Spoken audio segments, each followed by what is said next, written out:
मोदी यानी गारंटी पूरी होने की गारंटी। मैं जो कहता हूं वो करके देता हूं, ये कहना है भारत के प्रधानमंत्री नरेंद्र मोदी जी का। आने वाले दिनों में देश के कई महत्वपूर्ण राज्यों में विधानसभा के चुनाव होने वाले हैं और नेताओं की भागदौड़ बहुत तेज हो गई है। और चुनाव को लेकर पीएम मोदी कितने एक्टिव होते हैं ये बताने की जरूरत तो है नहीं। चुनावी भाषणों और चुनावी कार्यक्रमों में इतना मन लगता है कि उसके पीछे महीनों से जल रहा मणिपुर भूल जाता है, बड़े से बड़ा मामला भूल जाता है चुनावी प्रचार के पीछे। मगर हाल फिलहाल में प्रधानमंत्री मोदी ने मध्य प्रदेश और राजस्थान में जाकर जो बड़ी बड़ी बातें कही हैं, जो बड़े बड़े दावे किए हैं, आज उन दावों और उन वादों पर विस्तार से बात करने की जरूरत है। देश के जवानों से लेकर किसानों तक, नौजवानों से लेकर महिलाओं तक प्रधानमंत्री मोदी आजकल बहुत बड़ी बड़ी बातें कर रहे हैं। हालांकि छोटी बात वो कभी करते भी नहीं है, वादे हमेशा बड़े बड़े ही होते हैं।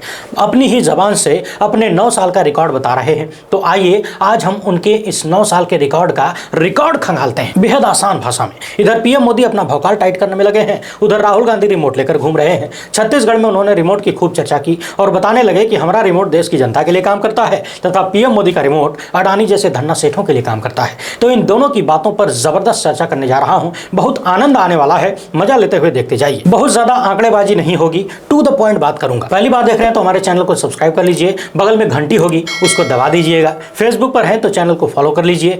पिछले दिनों मध्य प्रदेश में बोलते हुए प्रधानमंत्री ने कहा कि मोदी यानी गारंटी पूरी होने की गारंटी। जब मोदी गारंटी देता है तो वो जमीन पर उतरती है और घर घर पहुंचती है। सबसे पहले एक विशेष मामले पर बात कर लेता हूं। प्रधानमंत्री ने कहा कि कांग्रेस को अब कांग्रेस के नेता नहीं चला रहे हैं, कांग्रेस एक कंपनी बन गई है। नारों से लेकर नीतियों तक हर चीज आउटसोर्स कर रही है और ये ठेका अब कुछ अर्बन नक्सलियों के पास है। कांग्रेस में अब अर्बन नक्सलियों की चल रही है। यहां एक बात पर ध्यान दीजिए, प्रधानमंत्री और उनकी पार्टी के तमाम नेता अक्सर सामाजिक कार्यकर्ताओं, सवाल पूछने वाले पत्रकारों, जागरूक नागरिकों तथा अपने विपक्षियों के लिए अर्बन नक्सल शब्द का प्रयोग करते हैं। यानी कि जो लोग उनके सामने खड़े हैं, सवाल लेकर खड़े हैं, उन्हें शहरी नक्सली बताने की कोशिश की जाती है। मगर उन्हीं की सरकार के गृह मंत्रालय का कहना है कि सरकार अर्बन नक्सल नाम के किसी भी शब्द का कोई प्रयोग नहीं करती। अर्बन नक्सल कौन है हमको पता नहीं है। इस रिपोर्ट को ध्यान से देख लीजिए। आइए अब आगे बढ़ते हैं। प्रधानमंत्री ने महिला आरक्षण को लेकर कहा कि हमने अपना वादा पूरा कर दिया, लोकसभा और राज्यसभा से बिल को पास कर दिया। इसके साथ ही उन्होंने कांग्रेस पर आरोप लगाया कि कांग्रेस 30 साल से इसे पूरा नहीं कर रही थी, जबकि महिला आरक्षण को लेकर हकीकत क्या है हम पिछली वीडियोस में आपको विस्तार से बता चुके हैं। स्थानीय स्तर पर राजीव गांधी ने, उन्हीं की सरकार ने महिला आरक्षण को लागू किया था और सालों पहले लागू कर दिया था, जब शायद इन लोगों ने कभी सोचा भी ना हो। तथा लोकसभा और विधानसभाओं में महिला आरक्षण लागू करने का सबसे ज्यादा प्रयास यदि किसी ने किया तो वो थी कांग्रेस पार्टी। यानी कि प्रधानमंत्री का यह आरोप पूरी तरह से निराधार है कि कांग्रेस ने कभी प्रयास नहीं किया। और उससे भी बड़ा झूठ यह है कि उन्होंने महिला आरक्षण लागू कर दिया है, अपना वादा पूरा कर दिया है। क्योंकि जो महिला आरक्षण मोदी सरकार लेकर आई है वो तब लागू होगा जब देश की जनगणना हो जाएगी और इसके बाद देश का परिसीमन हो जाएगा। और ये दोनों काम कब होगा इसका कुछ अता पता नहीं है, फिलहाल तो नहीं है। यानी कि महिला आरक्षण के नाम पर अपनी पीठ थपथपाना पूरी तरह से हवाई बात कही जा सकती है। आगे प्रधानमंत्री ने कांग्रेस को घेरते हुए कहा कि घमंडिया गठबंधन के लोग माताओं बहनों को धोखा देना तय करके बैठे हैं। ये वही लोग हैं जो इस कानून को रोकने के लिए हर मर्यादा तोड़ चुके हैं। इनकी सोच आज भी वही है, बदली नहीं है। ये लोग बौखलाए हुए हैं। मगर सवाल यह है कि महिला आरक्षण के समर्थन में तो ज्यादातर पार्टियां खड़ी हैं, सबने वोट भी किया है समर्थन में। फिर प्रधानमंत्री किस आधार पर यह कह रहे हैं कि इस कानून को रोकने के लिए किसी भी स्तर तक मर्यादा तोड़कर ये लोग जाते हैं। इसके साथ ही उन्होंने ये भी कहा कि अब ये लोग महिलाओं को बांटने की पूरी कोशिश करेंगे, भ्रम फैलाने की कोशिश करेंगे। मगर कितना अच्छा होता यदि प्रधानमंत्री साफ साफ बता देते कि वो भ्रम क्या है जो फैलाया जाएगा या फैलाया जा रहा है। क्या इस महिला आरक्षण बिल की जो असलियत है उसी को प्रधानमंत्री भ्रम का नाम दे रहे हैं? जो महिला आरक्षण आज के आज दिया जा सकता है उसको सालों तक टाले रखने की मोदी सरकार ने जो कार्यक्रम बनाया है, क्या उसी को वो भ्रम का नाम दे रहे हैं? आगे प्रधानमंत्री ने कहा कि ये वही लोग हैं जो द्रौपदी मुर्मू को देश की पहली आदिवासी महिला राष्ट्रपति बनाने से रोकने का प्रयास कर रहे थे। अब जब बात राष्ट्रपति की आ ही गई है तो कुछ विशेष मामलों पर ध्यान दे लीजिए। भारतीय राष्ट्रपति भारतीय संसद का हिस्सा होते हैं और जब भारत में नई संसद का उद्घाटन होता है तथा जब पहली बार नई संसद में कार्यवाही शुरू होती है और जब उसका शिलान्यास हुआ था तब भी सभी मौकों पर भारत के राष्ट्रपति को नहीं बुलाया जाता है। याद करिए, नए संसद की शिलान्यास के वक्त भारत के राष्ट्रपति थे श्री रामनाथ कोविंद जी और अभी हैं द्रौपदी मुर्मू जी, लेकिन दोनों को ही नई संसद से जुड़े हुए किसी भी कार्यक्रम में नहीं बुलाया गया और जो काम राष्ट्रपति के हाथों होना चाहिए था वो काम प्रधानमंत्री कर रहे थे। ये बात कितनी चौंकाने वाली है कि जिस संसद में फिल्मों की अभिनेत्रियों को बुलाया जा सकता है, वहां भारत के राष्ट्रपति जो कि पहली आदिवासी महिला राष्ट्रपति हैं, उन्हें क्यों नहीं बुलाया जाता है। कांग्रेस ने आरोप लगाया कि चूंकि द्रौपदी मुर्मू आदिवासी समाज से आती हैं और महिला हैं, इसलिए प्रधानमंत्री मोदी उन्हें किसी भी शुभ अवसर पर नहीं बुलाते हैं। इससे पहले सवाल ये उठता था कि चूंकि रामनाथ कोविंद जी दलित समाज से आते हैं, इसलिए उन्हें नहीं बुलाया गया। विपक्षी दल इस तरह के आरोप लगातार लगाते हैं, मगर यह सवाल सोचने वाला है कि राष्ट्रपति को क्यों नहीं बुलाया गया और फिल्म की अभिनेत्रियों को क्यों बुलाया गया। आपने देखा होगा, तस्वीरें और वीडियो सोशल मीडिया पर वायरल हुई थी, किस तरीके से अनुराग ठाकुर जो कि मोदी सरकार में मंत्री हैं, वो इन अभिनेत्रियों को मिठाई खिला रहे थे, वेटर की तरह डब्बा लेकर घूम रहे थे। अच्छी बात है, लोगों का सम्मान करना चाहिए, मगर राष्ट्रपति का ऐसा अपमान भी नहीं करना चाहिए। अब जरा सुपर फास्ट चर्चा कर लेते हैं। प्रधानमंत्री ने कहा कि मोदी यानी गारंटी पूरी होने की गारंटी। याद करिए, साल 2014 और उसके बाद के चुनाव में कौन कौन से बड़े बड़े वादे किए गए थे। 2 करोड़ रोजगार हर साल, 15 लाख रुपया खाते में, 2022 तक किसानों की आय दोगुनी, बुलेट ट्रेन, 100 स्मार्ट सिटी, आत्मनिर्भर भारत, कालाधन वापस, भ्रष्टाचारियों को जेल भेजने जैसे तमाम वादे किए गए थे। आपको उज्ज्वला योजना भी याद होगा, मगर जिस उज्ज्वला योजना को बड़े बड़े तस्वीरें लगाकर खूब प्रचारित किया गया, उसकी हकीकत यह है कि जिनको सिलेंडर मिला वो घर में धूल फांक रहा है, भरवाने की क्षमता नहीं है। हमारे देश की ज्यादातर आबादी उन मुफ्त के मिले सिलेंडरों को रिफिल नहीं करवा पा रही है, तो उस सिलेंडर की क्या जरूरत, क्या मतलब निकलता है उसका। मोदी सरकार ने पिछले 9-10 सालों में तमाम वादे किए। ये तो वो मोटे मोटे वादे हैं जो हमने आपको बताए हैं, और भी बहुत सारे वादे किए गए थे। जरा पता लगाइए इनमें से कितने पूरे हो गए। और ये सारे वादे प्रधानमंत्री ने ही किए थे, गारंटियां वही दिए थे कि कोई और दिया था। मध्य प्रदेश में पीएम मोदी ने कहा कि यदि यहां पर कांग्रेस की सरकार आ जाएगी तो मध्य प्रदेश को फिर से बीमारू राज्य बना देगी, जबकि मध्य प्रदेश में 18 सालों से बीजेपी की सत्ता है। बजाय इसके कि प्रधानमंत्री अपनी सरकार के कुछ बड़े कारनामे गिनाते, ये डराने की कोशिश की जा रही है कि यदि कांग्रेस आएगी तो मध्य प्रदेश बर्बाद हो जाएगा। मगर सवाल यह है कि 18 सालों से आपकी सत्ता ने मध्य प्रदेश को कितना आबाद किया है। आइए एक नजर उस पर डाल लीजिए। दलितों पर अत्याचार के मामले में मध्य प्रदेश पूरे देश में नंबर 1 है, पहला स्थान रखता है, यानी सबसे ज्यादा दलित पीड़ित हुए मध्य प्रदेश में। दलितों के खिलाफ सबसे ज्यादा अत्याचार मध्य प्रदेश में होता है। और इतना ही नहीं, दलितों पर अत्याचार के मामलों की जो वृद्धि दर है वो मध्य प्रदेश में नेशनल औसत से भी 3 गुना है, यानी कि पूरे देश का जो औसत है उससे 3 गुना वृद्धि दर है दलितों के ऊपर हो रहे अत्याचार के मामले में मध्य प्रदेश का। कुपोषण के मामले में भी पूरे भारत में मध्य प्रदेश निचले पायदान पर दिखता है। गरीबी में भी मध्य प्रदेश में हालत लगभग ऐसी ही है। प्रधानमंत्री ने राजस्थान में जाकर कहा कि पेपर लीक करने वालों के खिलाफ हम आएंगे तो कार्रवाई करेंगे। पिछले दिनों असम के मुख्यमंत्री राजस्थान जाकर कह रहे थे कि पेपर लीक करने वालों को सजा देनी हो, उन्हें फांसी पर लटकाना हो तो हमसे सीख लीजिए। और समझने वाली बात यह है कि यदि आप इतनी ही बढ़िया सजा देते हैं तो उत्तर प्रदेश और मध्य प्रदेश में भी दे दीजिए। तो उत्तर प्रदेश में पिछले दिनों यूपी टीईटी का पेपर आउट हुआ था, परीक्षा कैंसिल करनी पड़ी, वो भी परीक्षा अवधि के दौरान। एक तरफ छात्र क्लास में बैठ के परीक्षा दे रहे थे, तभी घंटी बजी की छुट्टी हो गई। मध्य प्रदेश का व्यापम तो आपको याद ही होगा। इसके साथ ही कुछ महीने पहले ही हमने न्यूज लॉन्ड्री की एक रिपोर्ट दिखाई थी, जिसमें पता चला था कि किस तरीके से असली अभ्यर्थी अपने इंटरव्यू का इंतजार करते रहे और बीजेपी से संबंधित संगठनों के लोगों को बैकडोर से नौकरी पर रख लिया गया।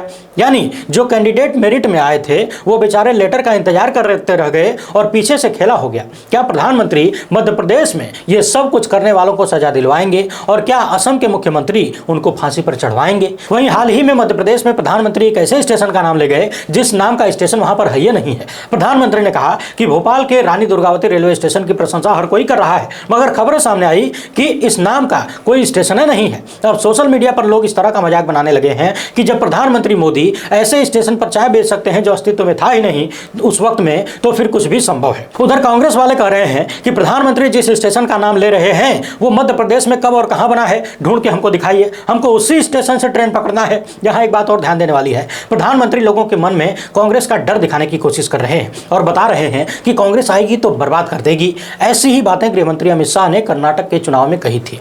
कर्नाटक में भी कहा गया था, लोगों को डराने की कोशिश की गई थी कि यदि कांग्रेस आएगी तो यहां दंगा होगा। हालांकि कई महीने बीत चुके हैं, कर्नाटक में ऐसा कोई दंगा सामने नहीं आया। ये अलग बात है कि जहां जहां डबल इंजन है, हरियाणा से लेकर मणिपुर तक, वहां पर आग लगी हुई है और हालात ऐसे हैं कि कोई आग बुझाने वाला भी नहीं मिल रहा है। लगभग 5 महीने होने को जा रहे हैं, अब तक मणिपुर की आग बुझी नहीं है। वहीं राजस्थान में बोलते हुए प्रधानमंत्री ने कहा कि यहां पर जिस तरीके से कांग्रेस ने सरकार चलाई है उसे 0 नंबर दिया जाएगा। बदलाव के बादल तैयार हैं, यहां परिवर्तन होकर रहेगा। राजस्थान में प्रधानमंत्री मोदी ने एक और बात कही। उन्होंने कहा कि हमने 1 रैंक 1 पेंशन का वादा किया था, उसको पूरा कर दिया। मगर अपनी स्क्रीन पर अमर उजाला की ये 26 सितंबर 2023 की खबर को देख लीजिए। लिखा है कि पुरानी पेंशन समेत अन्य मांगों को लेकर अर्धसैनिक बल के पूर्व जवानों का प्रदर्शन, प्रधानमंत्री से मिलने का मांगा समय। इस खबर में साफ साफ लिखा है कि पुरानी पेंशन और 1 रैंक 1 पेंशन सहित अन्य मांगों को लेकर सोमवार को जंतर मंतर पर विरोध प्रदर्शन किया गया। पिछले दिनों सुप्रीम कोर्ट ने 1 रैंक 1 पेंशन के भुगतान को लेकर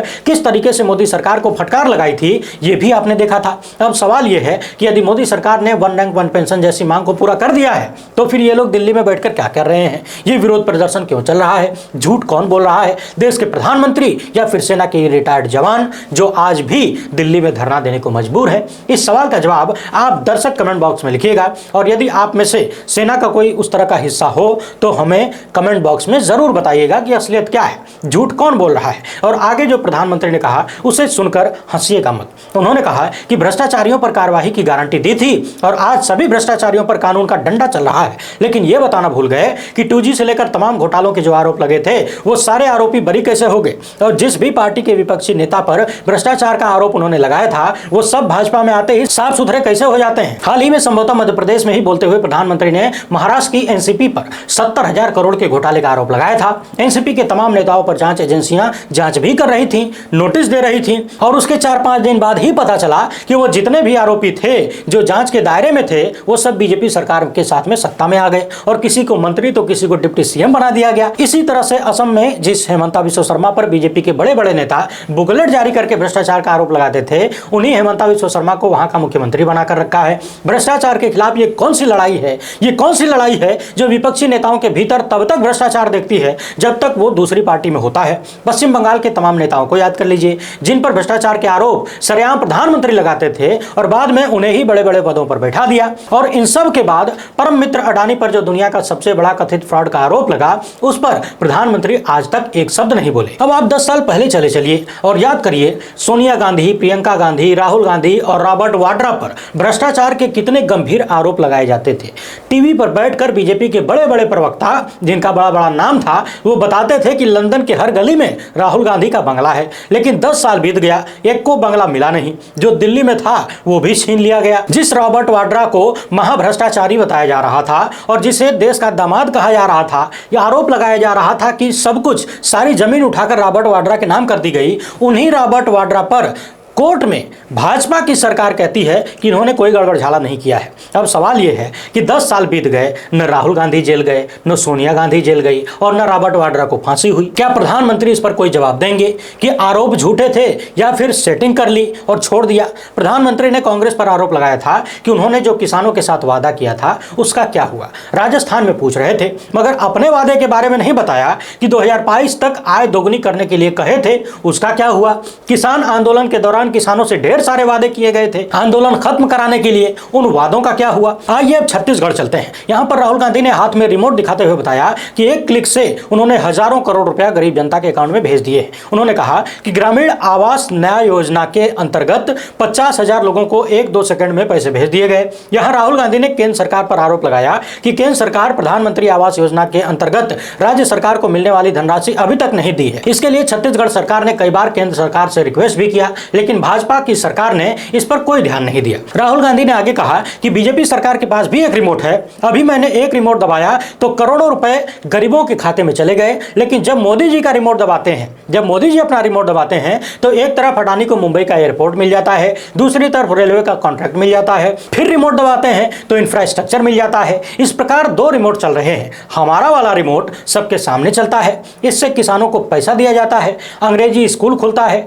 बीजेपी वाला रिमोट चलता चलता है तो पब्लिक सेक्टर प्राइवेट हो जाता है। राहुल गांधी ने छत्तीसगढ़ में अपने सरकार द्वारा किए गए वादे को पूरा करने का दावा भी किया। उन्होंने ये भी कहा कि हमने हिमाचल प्रदेश, राजस्थान, कर्नाटक में किए गए सारे वादे पूरे कर दिए हैं। हम जो वादा करते हैं उसे पूरा करते हैं। हम कभी 15 लाख वाला वादा नहीं करते। हमारी सरकार अडानी जी की सरकार नहीं है। हमारी सरकार गरीबों की, मजदूरों की, दलितों, आदिवासियों और पिछड़ों कमजोर वर्गों की सरकार है। यहाँ एक बात और आपको बता दें, राहुल गांधी छत्तीसगढ़ की यात्रा के दौरान बिलासपुर से रायपुर तक लगभग 117 किलोमीटर की दूरी ट्रेन से तय कर रहे थे। ट्रेन सवारियों से खचाखच भरी हुई थी। आम सवारियों से कोई तैयारी नहीं, कोई तामझाम नहीं। इस दौरान उन्होंने यात्रियों तथा ट्रेन में मौजूद महिला हॉकी खिलाड़ियों से बात की, उनकी समस्याएं जानी तथा उन्हें हल करने का वादा भी किया। उधर जैसे जैसे विधानसभा और लोकसभा के चुनाव नजदीक आते जा रहे हैं, नेताओं की वादों और दावों की लिस्ट बड़ी होती जा रही है। मगर आम जनता को ध्यान इस बात पर रखना होगा कि अनेक राजनीतिक दलों ने पिछली बार जो वादे किए थे, सत्ता मिलने के बाद उन्हें पूरा किया कि नहीं, और सच में पूरा किया कि नहीं। क्योंकि आज की राजनीति में झूठ का हाथ बहुत लंबा हो गया है। सरेआम झूठ बोला जा रहा है, और झूठ भी ऐसा जो नंगी आंखों से दिखता है कि झूठ है, फिर भी बोलने में किसी को तनिक भी शर्म, हया या लज्जा नहीं आती। जबकि ये मालूम होता है कि अगले ही पल उस झूठ का पर्दाफाश हो जाएगा। इसके बावजूद झूठ बोलने वाले बाज नहीं आ रहे। वैसे कहा जाता है कि झूठ बोलने और सुनने वाले को यदि मालूम हो कि झूठ है तो वो झूठ झूठ नहीं होता। ऐसे में आप सभी को जिम्मेदार बनना होगा। स्वयं दावों की हकीकत की पड़ताल करनी होगी। वीडियो अच्छी लगी हो तो ज्यादा लोगों तक पहुंचाइएगा। हमें पहली बार देख रहे हैं तो चैनल को सब्सक्राइब करें। हमसे जुड़ने के लिए बहुत बहुत धन्यवाद। जय हिंद।